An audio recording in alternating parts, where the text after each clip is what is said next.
Yes. Anybody?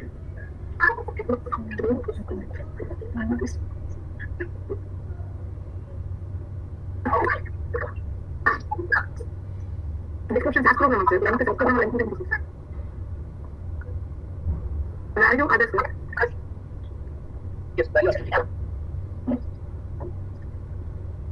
Yes. Anybody?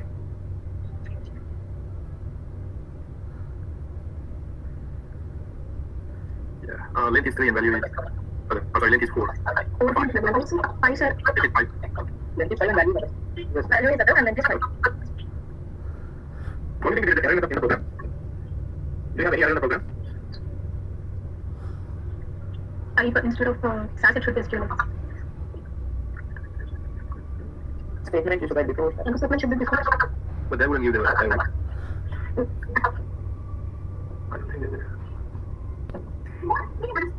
For after your the character data and description. Yeah, there is an error. The other is in the quotation. The description dollar $8 dollar $8. You have to mention description character variable in the length statement. You should write the description $8. Dot is not mandatory, but you should write the $8 because already description we have specified as the character variable because we have written everything in the quotation. So in the last statement I'm declaring it as a numerical variable. Understand? Yes.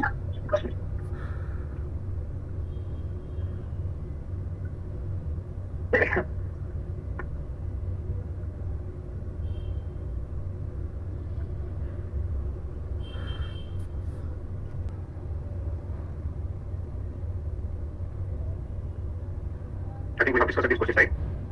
Did we discuss these questions in our class?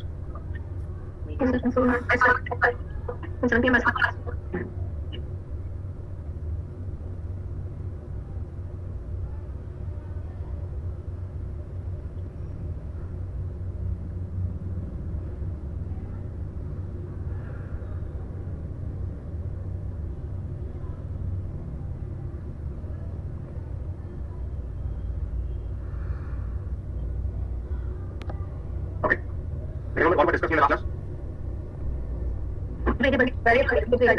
We started discussing about the classification of STM variables.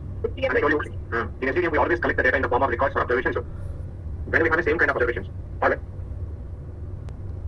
we should put the data, all the observations into one data. When we have the same kind of observations, or when we have 11 observations, we should put the data, all the observations into one data set. Keeping the data in different, so keeping observations in a data set, it means that we have to put the data in a series of variables. So now based on what kind of data that we are going to keep in that variable, so we classify STM variables into 5 classes. And what are the 5 classes that we have? We have identifier variable, we have atomic variable, timing variable, and the rule variable. Can you tell me 2 examples for identifier variable? Study domain, use of carrier sequence. And second one is topic variable. It is the main focus of that observation, the central theme or main focus of observation. And that information will get captured into topic variable. Can you tell me 2 topic variables, examples for topic variable? And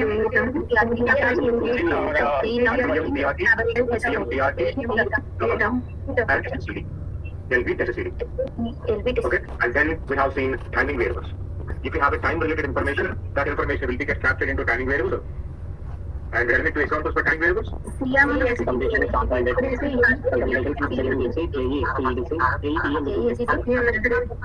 CMSCDC, CMENDDC, AFCDDC, AENDDC, and we have written even LDDTC also.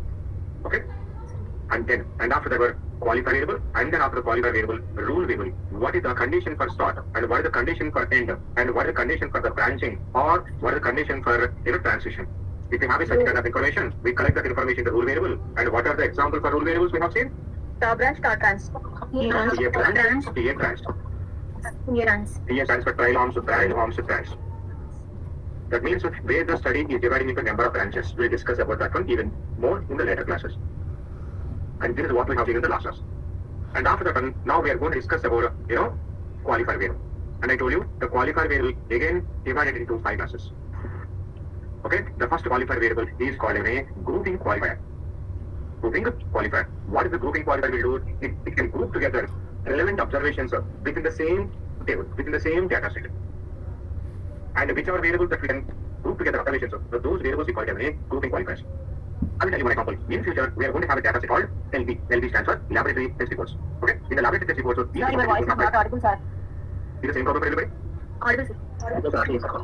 Okay. Sorry, log out and log in.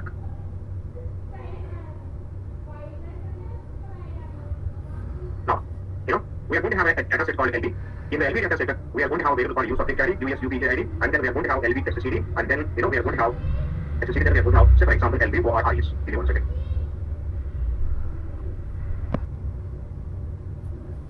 Now, in the LB data set, we are going to have in future use subject ID, and we are going to have LB tester. So, for example, I have a sodium tester, and the value is, say for example, 18 or something. Then we are going to have 101. We are going to have, say for example, potassium, and then we have a value for that one, say for example, 5 or something like that one, and we have a 101, and we are going to have a test called hemoglobin, and then we have say for example 9.8 or something, and then we have a 101 RBC, and I'm going to have a number of tests like this one.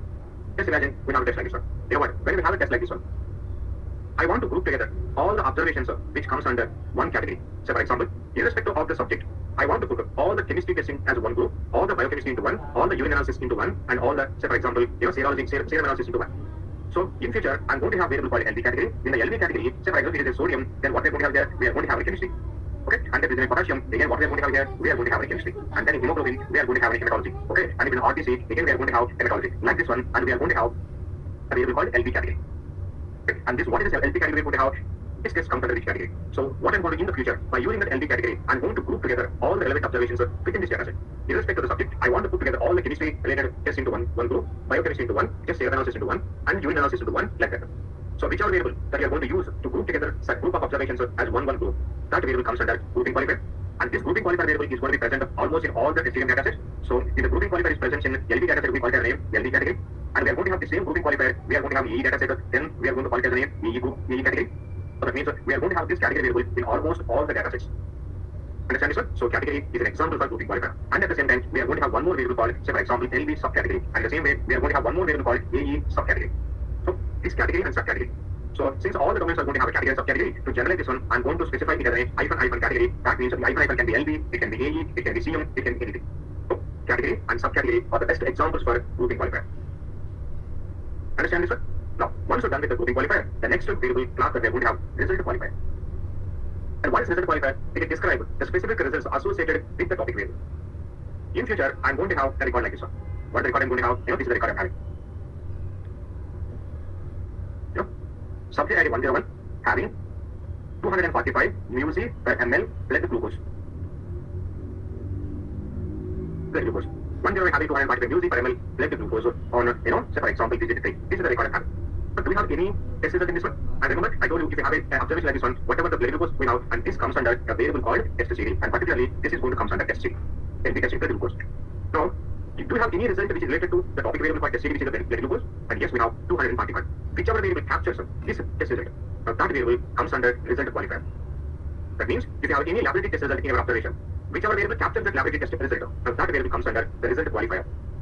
So whichever variable captures this 245, that comes under result qualifier, and in the LB dataset, we are going to capture this information into a variable called LB/OR/RES, which means results or findings in original units. So now LB/OR/RES is example for result qualifier. Okay. Now the same ORIS is going to be present in other domains also, other datasets also. That's simply in general, I'm going to specify -OR/RES. Okay. The same ORIS can also be present in vital signs. Okay, it can be anywhere. So that's why ORIS is example for result qualifier, and we are going to have one more variable called STRESC, and we are going to have one more variable called STRESN. So this STRESC and STRESN also comes under the result qualifier, which means if you have any laboratory test results, and those whichever variable captures this laboratory test result, that variable comes under result qualifier. Understand this, everybody? Sir, have you defined this or described specific results associated with the topic variable? In the LB data set, the topic variable is test CD. Okay, what is the test CD here? The glucose.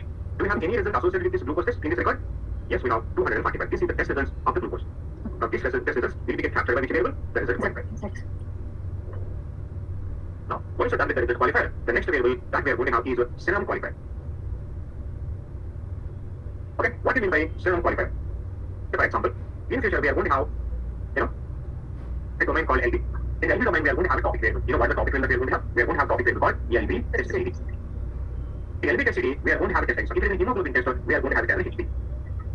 If it is a sodium tester, we are going to have NA. If it is a potassium, we are going to have K, capital K. If it is albumin, we are going to have ALB. If it is an alkaline phosphatase, we are going to have, alkaline phosphatase like this one. And if it is an A, say for example, cholesterol, we are going to have CHOL. If it's an red blood cells, we are going to have an RBC. If it's an WBC cells form, we are going to have a WBC like that. This is a HCD. But now what do you mean by this HB? Now, we are going to have the complete information about this HB into another variable, and that variable is called LV test. What information that we are going to have in the LV test? We are going to have the description of this one. We are going to have the description.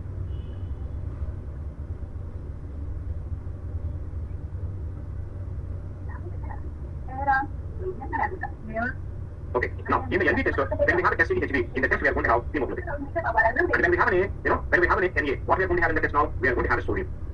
We are going to have sodium in copper test. And when we have a K, what we are going to have now, we are going to have a potassium. Okay, so that means we are going to have a description of the test result. Both are got the same result. Same value. HB is a short name of the test series, and test code, test and laboratory test, and here we are going to have a description. And now, since both are going to have the same information, now we call LV test is a serum qualifier or serum variable for LV test series. It specifies an alternative name for a particular variable in the observation. The best example is LV test is a serum qualifier for which variable for LV test series. And one more important example. In future, we are going to have a data set called concomitant medication. In the concomitant medication, we have a topic variable called CMTRT. That means whatever the treatment that we have taken, drug that we have taken, that information we are going to have in CMTRT. I'll tell you later, whatever the information that you collected onto the CR sheet, the verbatim name of the concomitant medication, we got. Say for example, the clinical trial is conducted in Hyderabad, in the NIMS hospital. So when the subject came to the hospital, as investigator, I asked him, did you take any other medication in the last 10-15 days? And he said, yes, I tried the one day deviation, so I took the Dolo 650. The Dolo. Asked him, did you take any other medication? He said, one day I felt like, so very severe body pain, and he said, I took, for example, diclofenac or something. In India, this Dolo and diclofenac is very common, very famous.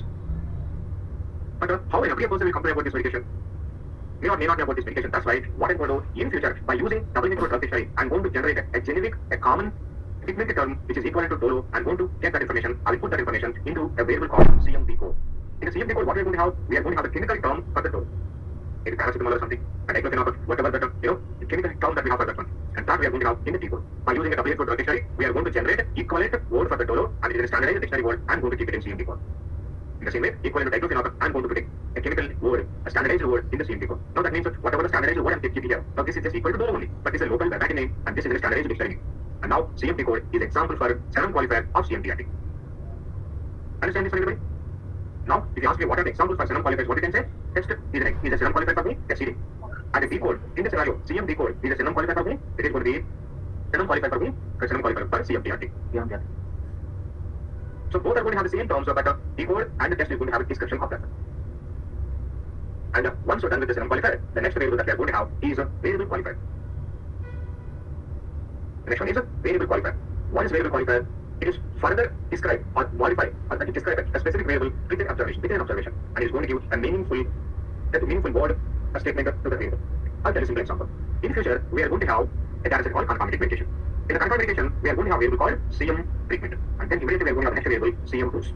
In the CMTRT, I have a Dolo, and in the CM dose, I have 650. And by the way, what is the 650? Is it grams, kilograms, ml? What is this? MG. MG. Now, to explain that one, immediately we are going to have one more variable, and that is called the name CM dose units. In the CM dose units, what we are going to have now, we are going to have an MG. So now we can understand, okay, 650 is MG. Now, CM dose units is an example for variable qualifier. That means dose units is going to qualify which variable? It is going to qualify CM dose units. And if you do not have a CM dose, then there is going to be nothing, no meaning for the CM dose units. You should always have a dose units only when we have the CM dose. Now, I'm going to have in future one more data set called DM. In the DM data set, we are going to have a subject carry. In the subject carry, we are going to have each and every subject one ID. And after that one, we are going to have one more variable called, say for example, age. The age of the 101 is, say for example, 37. So what is 37? Is it 37 days, or weeks, or months? What it is? Yes. Now, immediately, we are going to have one more variable called age units. In the age units, what are we going to have? We are going to have years. So now we can compare, okay, in 37 is 37 years. Now, age units is a qualifier variable, and it qualifies which variable? It qualifies which variable. That is a variable qualifier. Now, I told you few minutes back we have discussed a variable called, ORRS. Say for example, again I have a new subject carry, UBS VBJRE, new subject carry 101. It has undergone a test. Say for example, I have a BSA test. And the BSA test, we have, say for example, systolic blood pressure, SSBP. Okay. By the way, this is a test series. And when we have a test series SSBP, then we are going to have next variable, BSA test. You know what we are going to have? What is the full form of SSBP? Anybody? Systolic blood pressure. Blood pressure. Remember a few minutes back we discussed a test series. And now the test is a serum qualifier of which variable? Test series. That means we are going to have the description of the short name. And immediately, we are going to have one more variable, which is BSO-ORRES. Results are findings in work on ESO. And I got the result, say for example, 135. And what is 135? Result code. A centimeters or meters, we don't know it until unless we have the next variable. And the next variable is going to be BSO-ORRESU. Units. And the original units we are going to have MMHG. Okay. Now tell us, okay, this is the 135 is MMHG. And we are going to have one more test CD. Say I have test CD, say for example, HD. And what is HD? It is a height. Now I'm having a height, say for example 155. And what is 155? Immediately I'm going to have centimeters. So now I can understand, okay, this 155 is centimeters. Now this what radius is an example for me. It is an example Variable for variable qualifier. Now can you tell me a few examples of variable qualifier now? Those units. Those units is an example for a variable qualifier. In the same way, here units is an example for a variable qualifier. And now Yes, LC or BS of O or RESU is an example for a variable qualifier. It qualifies as a variable. If you do not have the main variable, there is nothing, no meaning for these variable qualifiers. And finally, we are going to have the last class variable, and that is called a record qualifier. If you have any extra adjective information, if you have any extra additional attributes of the topic variable, now whichever variable collects the attributes of the topic variable, now that variable comes under a record qualifier. Okay, say for example, yesterday I took an example here in adverse image. But can you see, here we have adverse image information. I have taken an example here somewhere. Now can you see, subject 457 started having severe headache from so-and-so day to so-and-so day. And the second person is having nausea, third person is having constipation, and whichever variable captures this headache, nausea, or constipation, that variable is called any term. And I told you any term is an example for which variable? Remember? Topic. The topic variable here in the first observation headache. And the person is having headache how? He is having very severe headache. The second person nausea is a mild nausea. And whichever variables capture this extra attribute of the topic variable, or adjective of the topic variable, and now whichever variable captures that information, that variable is example for the record qualifier. So that means AE severity is example for which variable now? It is an example for the record qualifier. Okay, and along with that AE severity, we are going to have other variables. Say for example, in future we are going to have a data set called DM. Okay, in the DM, the topic variable is subject heading. Okay, 101. Now, I'm collecting the age. Age is an example for the qualifier. It is an attribute of the subject. Now, along with that, I'm going to collect the gender of the person. I'm going to collect the race of the person. Okay, and I'm going to collect the ethnicity of the person. Now, the sex, race, ethnicity, age, all these are examples for which variables now? Record qualifier. These are attributes of the topic variable subject heading. Understand this one? All these variables comes under record qualifier. So, AE severity is the topic. So, AE severity is the record qualifier. Now, sex is the record qualifier. Okay, now the age is the record qualifier. Age is the record qualifier. In the same way, race is a record qualifier and ethnic is a record qualifier. Now, this is a SGDM variable classification. Okay, everybody? Now tell me, we can divide SGDM variables into how many classes? Identify variable, qualifier variable, ending variable, qualifier variable. Again, qualifier variable classified into 5 subclasses: grouping qualifier, result qualifier, serum qualifier. If you are going as a fresher or 1 or 2 years experience, so tell me the SGDM variable classification. This is the question that you get. Tell me SGDM variable classification and how to explain all these classes. And while explaining, at least you should give 2 examples for each class. Sure, can you please explain ORRES and STRESN? Yes, STRESN, STRESC, all those comes under result qualifiers. So what we have to capture in these? I'll tell you. The clinical trial conducting in Hyderabad, Bangalore, and Chennai. Okay. When the conducting the clinical trial in Hyderabad, when they're measuring the weight of the subject. Okay. But in the here, the weighing machine has given the result in kilograms. Okay. The weight of the person is 80. And another person's weight is also, say for example, 91 or something. And by the way, what is this? Kilograms. Okay. When the conducting clinical trial in Chennai, there the weighing machine has given the weight in LBS. So I have one more subject, say for example here 103 or something, and I measured his weight in Chennai. They measured his weight as in a pounds, and they measured it at 123 pounds. And by the way, what is the units that I'm putting up? LBS. Yes. So, but while submitting the data to FDA, you have to submit in the uniform manner. But in one side, they have collected in kilograms. In another side, they have collected in LBS or pounds. But while submitting the data to FDA, you have to submit in the uniform manner. So, in the protocol, if they ask you to please submit all the, whenever you have a weight test, submit everything in LBS. Then what we're going to do, now the Swatch is going to provide the conversion formula. By using the conversion formula, if you do not have a weight in LBS, if you have in some other units, what we do, we have to convert that into LBS or pounds, and then we have to submit. And whatever the standard units that we are converting, so that standard units, we are going to collect in future in the variable called LBST first of all. Results are findings in standard units character, and then we are going to have LBST Results are findings in standard units numerical. I didn't discuss about this one, if I discuss all these things, you'll be confused. So when we are discussing about the vital signs or any finding that I will discuss about all these things.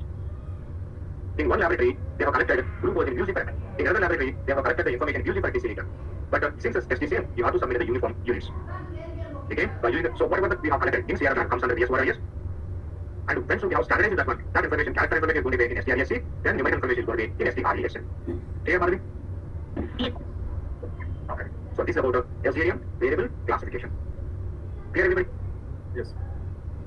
Now once you're done with the SGDM observations and the variables, the next important concept that we are going to discuss is the SGDM domains and data sets. What is SGDM domains and data sets? Now, what is a domain? A domain or a data set, a domain is nothing but a collection of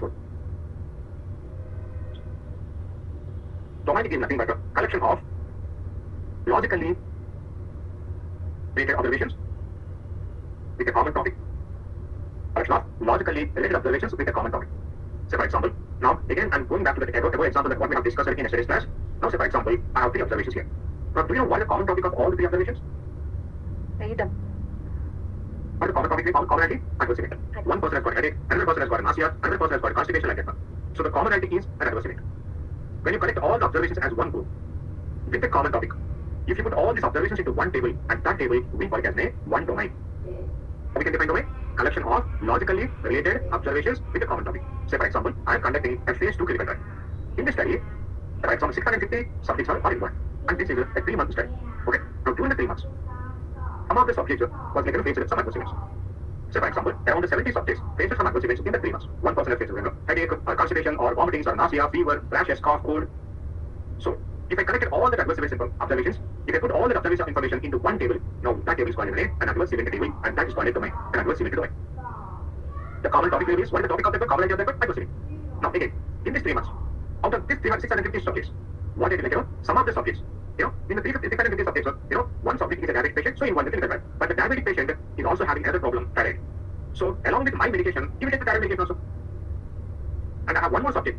Suddenly during the clinical trial, he started having a fever.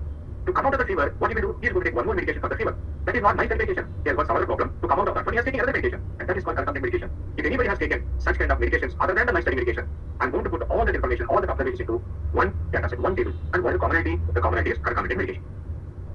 So, if I collect all logically related observations with a common topic, if I put that information into one table, what do you call it as a domain? Now, in a stadium, say for example, out of 650 subjects, 70 subjects face some adverse events. And in the 70, some of the subjects have got repeated multiple adverse events. So, the subjects are 70 members who got adverse events, but some subjects have got multiple adverse events. So, now there are around 500 observations. So, all these observations related to adverse events. So, I'm going to put all these adverse events records into one table. I told you that table is nothing but a domain. In a stadium, all the adverse events information we are going to put into only one data set. So, that means, since all these are common information, the same topic, adverse events. Now, I told you, if you put all the adverse events information into one table, that is called a domain. Now, I'm going to put all these observations into only one data set. So, all the adverse events into one data set. So, that's why when it comes to the stadium, we take the domain and the data set both are synonyms. So, adverse events is a domain, and we put all the adverse events in only one data set. So, that means adverse event domain, you can say it, or adverse events data set.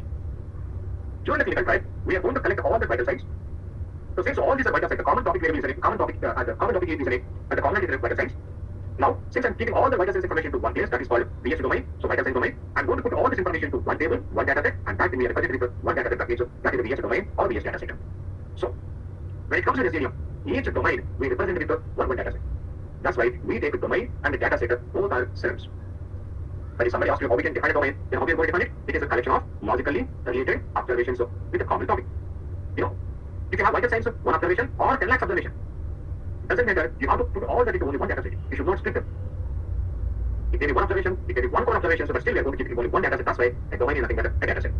In my study, I have only 5 adverse events. In phase 2 study, I have 20,000 adverse event records. What will you do? We have to put all the 20,000 records into one data set, and that is adverse event domain. Understand this, sir? That is how we are going to represent a domain with a data set in a stadium.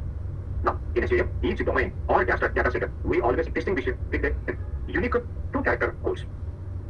So, in a stadium, each domain we represent it with 2-letter names. If it's adverse events, we are going to name it as AE. We represent adverse events with a 2-letter name AE. If it's a vital signs, we are going to represent the vital signs domain or data set with a 2-letter name VS. VS stands for vital signs. If it's a demographic data, we are going to represent the domain or data set with a DM. That means a demographic data. DM is the domain, which is nothing but DM data set. During the clinical trial, we collect the laboratory test reports, and we are going to put that into one domain, one data set, and the data set or domain name is going to be the 2-letter name LB. In the same way, when we have a concomitant medication, CM. When we have ECG test results, EG. In the cancer oncology study, tumor identification, we are going to have it TU. Tumor results, we are going to have it TR. So, in a stadium, each and every domain, we represent it with the STDMIC guidelines, we represent it with a unique 2-letter code. You should not have a third name, it's called letter, or you should not have any other names other than that they have preferred in the STDMIC guidelines. Understand this, sir? Now, whatever the 2-letter name that we have for the domain, we use these 2-letter names in a stadium, we are going to use it in 4 different cases. We are going to use the 2-letter code or the 2-letter name in 4 ways. Or we use it in 4 different ways. Here and now we use this 2-letter name. So first of all, the domain name itself is a 2-letter name. Understand this one? The domain name itself is a 2-letter name. That's the first one. And the second one is, each and every data set in a stadium or each and every domain, the second variable of that domain is the variable name itself is a domain. In that domain, what value we are going to have? We are going to have the 2-letter name. Okay, so for example, if it's a DM data set or DM domain, in the DM domain, the first element is going to be study ID, then we are going to have variable file domain, then we are going to have a user ID, then we are going to have a HTTP ID, like this one. And we are going to have so many variables, we are going to have, like this one, 28 variables, like this one. Out of 28 variables, can you say what is the second variable that we have? domain. Say for example, in this TM dataset, if I have 1,000 records, in all the 1,000 records, what is the value I'm going to have? Since it's a TM domain, in all the 1,000 records, I'm going to have TM like this one. So where we are using this two-letter name, in the second way, we are using this one in each and every domain. Each and every dataset, the second variable is going to be a domain. In that variable, we are going to have the two-letter name. Again, we are going to have adverse event domain. Again, in adverse event, the first value is going to be the the second value is going to be domain, the third value is going to be use of the carry, the fourth value is going to be EE sequence like this one. Again, here also we have domain, but here what is the value I'm going to have now? If I have 1,000 records, in all the 1,000 records, I'm going to have EE like this one. So we use the two-letter name. In each and every domain, we are going to have a variable called domain in the same position. There we are going to populate the two-letter name. Understand this one? And the third important way, in each and every domain, they are going to have some HTML variables. Those variables are going to have the two-letter name and the prefix.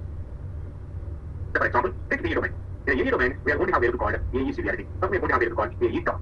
And we are going to have one more variable called AE equal. We are going to have a variable called AE severity. We are going to have a variable called AE serious. We are going to have a variable called AE relation. We are going to have a variable called AE location. We are going to have a variable called AE STTKC. We are going to have AE and DTC. Can you see? In all these variables, what are the first two letters that we have? The first two letters are the domain name and the dataset name. So each and every dataset are going to have few variables. In those variables, whatever the domain name that we have, it is going to be as a prefix. Understand this, everybody? Now, we are going to use this two-letter name in some other platforms. Say, for example, I will tell you one important issue. During the clinical trial, because of some reason, some adverse event, the subject has been died. In which and all dataset that we are going to specify this information, that we are going to notify this information. Since the subject has been died because of some heart stroke, some adverse event, we are going to have this information in a dataset or a domain called AE. Because of that adverse event, because of the death, he will not come for the study, he will not, of course, he is not going to continue the study. Now, since he is continuing the study, we are going to have the same information in another dataset called DS. Its position.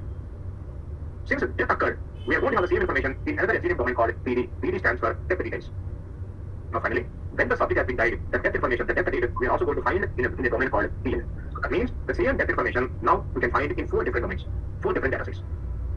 Now in future, what we are going to do, we are going to put all the relevant observation into one dataset. And I will tell you one more story. A subject has got a suddenly headache. Headache is adverse event. Now in which dataset you notify that information? Adverse D. Because of this headache, adverse event, he started taking medication. Now where we can notify that information now? Now, whoever is going to review the data, when they review the data, they should understand, okay, this subject has taken this concurrent medication, dot or paracetamol, this is because of the adverse event that he has got. Now what we need to, you have to show the relationship between that adverse event and the concurrent medication. To show the relationship in future, we are going to create a dataset called RELREC. You know what we mean by RELREC? RELREC means relational records. So that means when we have a category different datasets, if you have any relationship between those two records, those two datasets, we have to put all the relevant or related records in one place, and that is called a RELREC. So whatever the headache record that we have here, I will put that record here. And again, whatever the paracetamol he has taken for the headache, and I'm going to put that information also in this dataset called RELREC. Now in the RELREC, I'm going to have a variable called R domain. Since I mapped this information from EE dataset, so for that record, we are going to have EE here, whichever the headache record I have collected, and whatever the paracetamol information that I'm going to mention here for that record in R domain, we are going to have a CM. So then, okay, these two are related. This is adverse event headache is called, for that adverse event, we took that paracetamol. So in future, we are going to show the relationship between two different records which are present in two different datasets. So we are going to put that information in one place, and that is called a RELREC. So in the RELREC, we are going to have a variable called R domain. In that R domain, we are going to have this two-letter name. So these are the 4 different cases that we use the two-letter domain names. Understand this one? Where we use the two-letter domain names? We use in 4 different cases. The first, the domain name itself is a two-letter name, and the second one, each and every domain is going to have a second variable domain. In that, we are going to have the two-letter name. And the third position, in each and every domain, few variables are going to have the two-letter name as a prefix. And the fourth one is when we have a relationship between two different datasets. To show the relationship, we are going to create in future a RELREC dataset. In the RELREC dataset, we are going to have R domain variable. In the R domain variable, we are going to have this two-letter names to show the different way we have collected this information. Understand this one? And this is what we are going to follow. And in tomorrow's class, I will discuss what are the domain classifications that we have in HTML, and we see the domain classification. Everybody could be able to follow? Do you have any suggestions? Do you have anything you want to share? Everybody could be able to understand? Yes, sir. Yes. Do you have any issues with this? No, sir. You don't need to worry. From here you need to start reading. From here you need to read which document you refer. I will tell you each and everything. Okay? I will tell you the page numbers, and from here you should read. If you read that page, that would be enough. No need to worry. We are discussing introductory classes of STDM. So please understand the topics. What is all I'm discussing, try to understand it there. I will tell you from here you need to read it. Okay? Understand this one? Yes. Yes, sir.